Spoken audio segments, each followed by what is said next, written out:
Well guys, मैं आपका दोस्त मोहम्मद तारिक एडवोकेट। अस्सलाम वालेकुम। कैसे हैं आप? पिछली वीडियो में मैंने बीएनएस की सेक्शन 1 से लेकर 5 तक कवर किया था आसान भाषा में। आज की इस वीडियो में हम पढ़ेंगे सेक्शन 6, 7 और 8 के बारे में। मैं आपको बताने वाला हूँ। मैं एक प्रैक्टिशनर एडवोकेट हूँ भाई, आपके साथ अपना एक्सपीरियंस भी शेयर करूँ। ओके, पढ़ाई के साथ साथ भाई सेक्शन 6 बताती है कि classes of criminal courts. Classes of criminal court के बारे में बताती है दंड विधियों के वर्ग, इन्हें कितने वर्गों में बांटा गया है।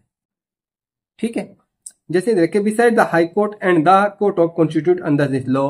भाई हाई कोर्ट के अलावा भी जो कॉन्स्टिट्यूट किए गए इस लॉ के अंदर, अदर देन दिस संहिता, इस संहिता के अलावा भी there shall be in every state, हर एक स्टेट में the flowing classes of criminal court, namely जो कोर्ट है उनके नाम ये होंगे। भाई एक तो हाई कोर्ट ही होगा प्रत्येक राज्य का, आपको पता, मैंने आपको डेफिनेशन में बताया था।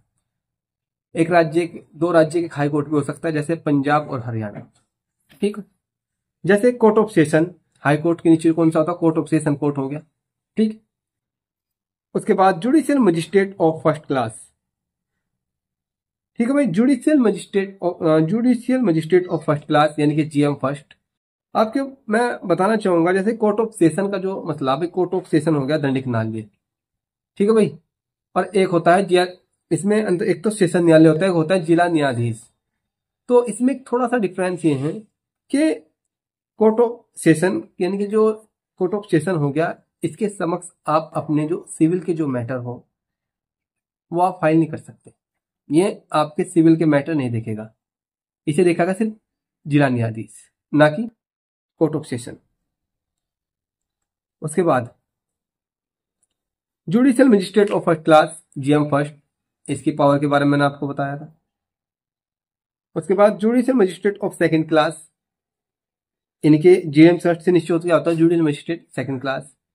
उसके बाद एग्जीक्यूटिव मजिस्ट्रेट, एग्जीक्यूटिव मजिस्ट्रेट मैंने आपको बताया था डीएम, एडीएम, एसडीएम। ठीक है, ये बता रखा।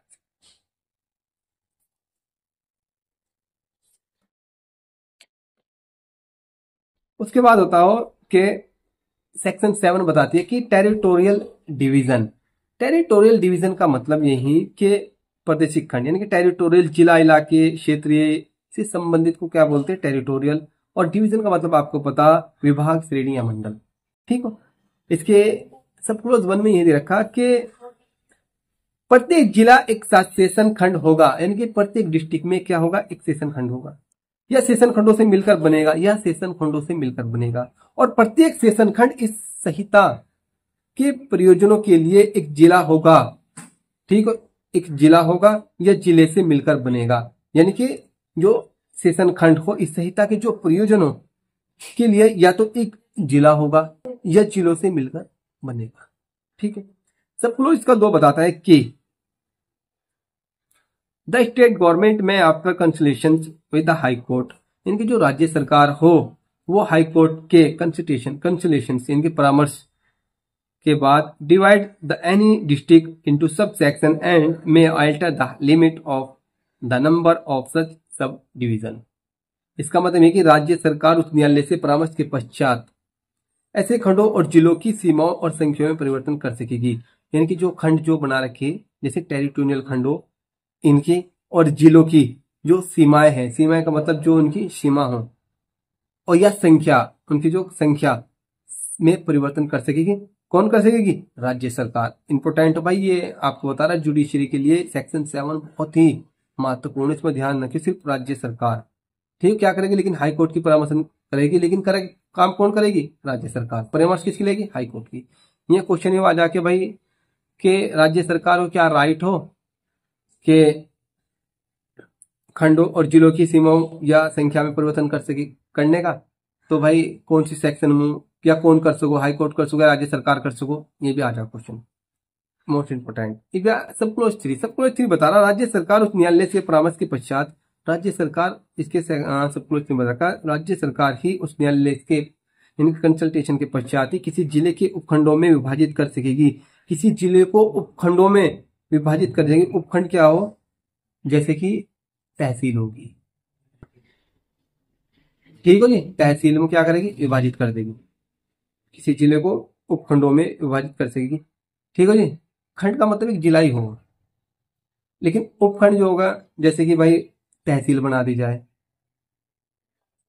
ठीक हो, विभाजित कर सके, ऐसे उपखंडों की सीमाओं या संख्या में परिवर्तन कर सके। कौन करोगी? उपखंड की सीमाओं या संख्या में परिवर्तन भी कर सकती है। कौन कर सकती है? राज्य सरकार को पूरा राइट। उसके बाद सब क्लोज फोर बता रहा, किसी राज्य में इस संहिता के प्रारंभ की समय विद्यमान सेशन खंड, अगर इस संहिता से पहले प्रारंभ हो किसी राज्य में, अगर कोई सेशन खंड था इस संहिता बनने से पहले, जिले और उपखंड की इस धारा के अधीन बनाए गए समझे जाएंगे। तो यह देखा जाएगा कि जो जिले और उपखंड, जो उपखंड बनाए गए इस धारा के अधीन ही बनाए गए, बस ये समझा जाएगा। अगर इससे पहले कोई बने। सेक्शन 7 ये बता रहा भाई, एग्जाम के लिए बहुत महत्वपूर्ण है। सेशन न्यायालय भाई, सेक्शन जो 8 बहुत इंपॉर्टेंट हुई थी एग्जाम के लिए। इसका सब क्लोज दोनों बता रहा, the state government shall establish a court of session every session division, यानी कि राज्य सरकार प्रत्येक सेशन खंड के लिए एक सेशन न्यायालय स्थापित करेगी। कौन करेगी? राज्य सरकार करेगी। सब क्लोज 2 इसके बता रखा कि every court of session shall be preside over by a जज be to be appointed by the court. इनके प्रत्येक सेशन में एक न्यायाधीश पीठासीन अधिकारी होगा, इनके प्रत्येक जो सेशन न्यायालय में, जो सेशन कोर्ट हो, ठीक हो, क्या होगा? सेशन न्यायालय में पीठासीन सेशन न्यायाधीश को सेशन न्यायालय के में अधिकारता प्रयोग करने के लिए नियुक्त। हाँ, सब क्लोज टू ये बता रहा कि प्रत्येक सेशन न्यायालय में एक न्यायाधीश पीठासीन होगा, ठीक है, जो उस न्यायालय द्वारा नियुक्त किया जाएगा। यानी कि जो न्यायाधीश जो पीठासीन होगा उसे नियुक्त कौन करोगा? राज्य सरकार नहीं करने की, उसे करेगा हाई कोर्ट। यहाँ पूरा करना है, ठीक है। जो सेशन न्यायालय में जो एक पीठासीन न्यायाधीश पीठासीन होगा उसे उस न्यायालय द्वारा नियुक्त किया जाएगा, उस न्यायालय द्वारा, ठीक। इसका सब क्लोज 3 बता रहा, द हाई कोर्ट में ऑल्सो अपॉइंट एडिशनल सेशन जज to exercise jurisdiction in the court of session. इनके हाई कोर्ट उस न्यायालय अपने अपर सेशन न्यायाधीशों को भी सेशन न्यायालय की अधिकारता प्रयोग करने के लिए कर सकती है। जैसे कि जो उस न्यायालय अपर सेशन, यानी कि जो मैंने बताया एडिशनल सेशन जज को भी सेशन न्यायालय, जो सेशन जज, जो सेशन न्यायालय की जो अधिकारता हो, जो राइट हो, जो शक्ति मिली, जो ठीक हो, शक्ति मिली कि प्रयोग करने के लिए नियुक्त कर सकता हो। कौन? इसका 4 बता रहा, 4 ये कह रहा, उस न्यायालय द्वारा एक सेशन खंड को सेशन न्यायाधीश, दूसरे खंड को ऊपर सेशन न्यायाधीश भी नियुक्त किया जा सकता है। यानी कि उस न्यायालय द्वारा एक सेशन खंड के सेशन न्यायाधीश, यानी कि सेशन खंड के जो सेशन न्यायाधीश को दूसरे खंड का अपर सेशन न्यायाधीश भी नियुक्त किया जा सकता है, यानी कि दूसरे अपर, ठीक हो। इसमें बता रखा कि जो सेशन जज ऑफ सेशन डिविजनल में भी appointed to the high court to be also additional session जज में ये भी क्या कर सकता है, नियुक्त किया जा सकता है। और ऐसी दशा में वह मामले को निपटाने के लिए दूसरे खंड के ऐसे संस्थान या संस्थानों में बैठक कर सकेगा जो उस न्यायालय निर्देश दे, यानी कि जहां उसको उस न्यायालय निर्देश देगा वह वहां बैठ को अपना कार्य क्या करेगा, एक्सरसाइज करेगा, अपना कार्य करेगा।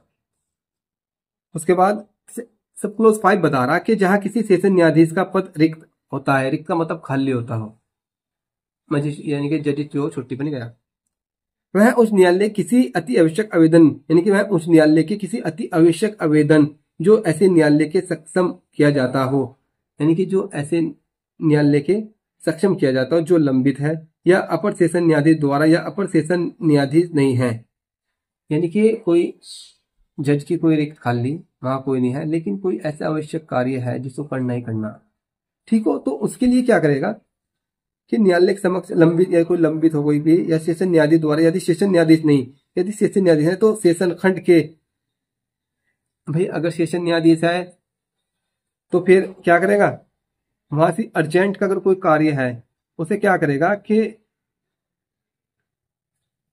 हाईकोर्ट क्या करेगा, उसको सेशन जज के, उसे एडिशनल सेशन जज को दे देगा कि भाई आप इस कार्य को, कोई भी काम हो आप इसका निपटारा करो, कोई भी लंबित है या कोई पेंडिंग है, कोई भी मुकदमा, कोई केस। लेकिन अगर एडिशनल सेशन जज भी नहीं है वहां पर तो क्या करेगा, इसे हाई कोर्ट क्या करेगा, जो मुख्य न्यायिक magistrate CJMO, chief judicial magistrate को की व्यवस्था अगर है तो उसे फिर वो करेगा। तो न्यायाधीश या मजिस्ट्रेट को ऐसे आवेदन करने की अधिकारता होगी, क्योंकि जो न्यायाधीश हो या मजिस्ट्रेट हो, सीजीएम हो, अगर रिक्त खाली सेशन जज नहीं है तो एडिशनल सेशन को देगा, एडिशनल सेशन नहीं है तो मुख्य न्यायाधीश को इस काम को निपटारा कर सकेगा। भाई द मोस्ट इंपोर्टेंट हो 6, सबको 6 बहुत ही मोस्ट इंपोर्टेंट, क्योंकि मैं आपको बताना चाहूंगा सेशन न्यायालय सामान्य अपनी बैठक ऐसे स्थानों पर कर सकेगा जो उस न्यायालय के अधिसूचना द्वारा निर्दिष्ट करे।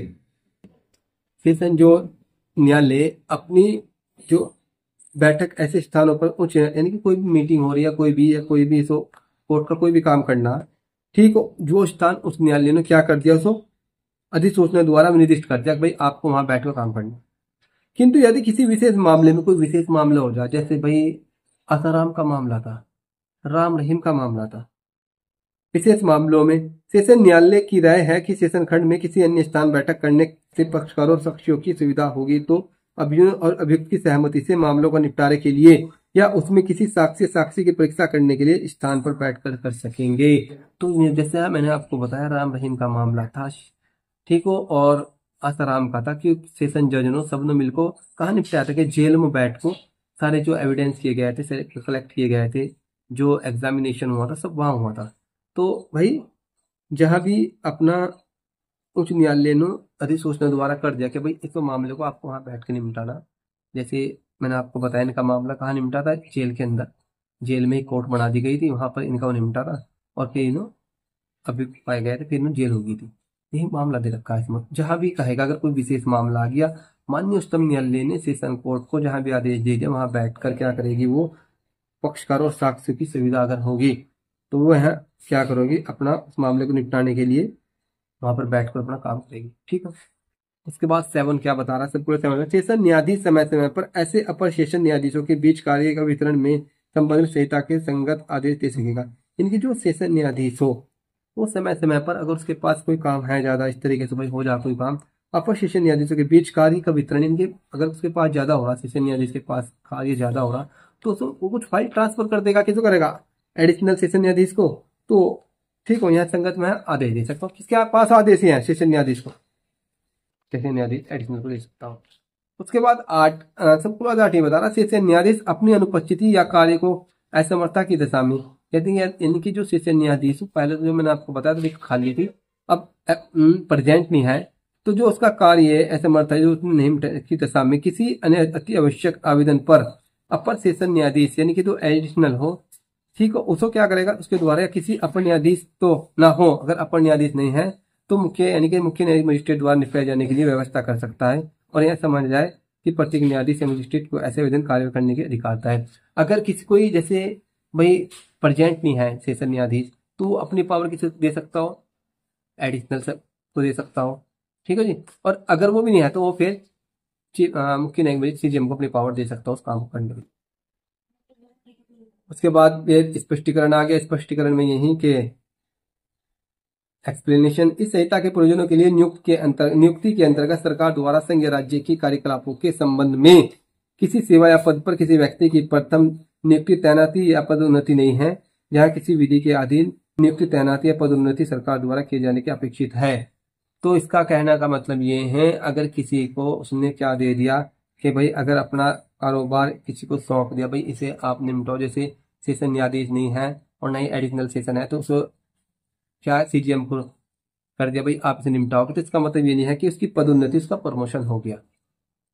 ठीक हो, बस इसमें ये दे रखा कि यह तैनाती पदोन्नति नहीं है, जो उससे तैनाती की गई पदोन्नति नहीं है, जहां किसी विधि के अधीन किसी नियुक्त, तैनाती या पदोन्नति सरकार द्वारा किए जाने की अपेक्षित या सरकार द्वारा जो करते हैं। मेरी वीडियो भाई कैसी लगी आपको, अच्छी लगे तो भाई लाइक करो, कमेंट करो, सब्सक्राइब करो मेरे चैनल को। मिलते हैं इंशाल्लाह नेक्स्ट वीडियो।